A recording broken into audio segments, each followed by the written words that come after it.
बालेश्वर जिला नीलांबर सरकारी उच्च विद्यालय तुरुगुड़िया अधीन राज्य मुक्त विद्यालय स्टडी केन्द्र सरकार पक्षर खोल जाइए।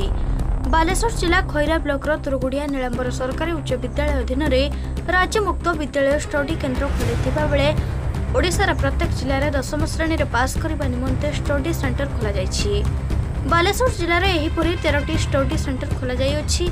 नीलांबर सरकारी उच्च विद्यालय मध्य राज्य मुक्त विद्यालय स्टडी सेंटर भाव में कार्य करुअछि।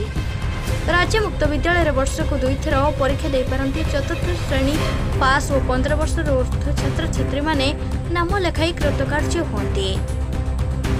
2022 मसीह द्वितीय पर्यायर 64 जन छात्र छात्री नीलांबर सरकारी उच्च विद्यालय अधीन स्टडी सेंटर माध्यम नाम लेखा जाइछि। चलित वर्ष 3 तारिख जुलाई मासरे हेबाक स्टेट ओपन स्कूल सर्टिफिकेट परीक्षा 2022-23 मसीहार द्वितीय पर्याय फॉर्म पूरण करिसेंती।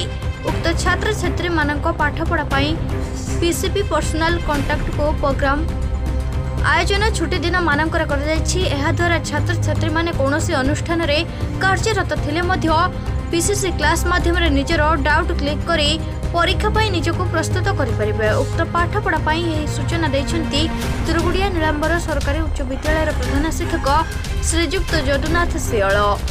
बालेश्वर जिलार खैरारू पद्मलोचन दासଙ୍କ रिपोर्ट रूपाथालिया न्यूज।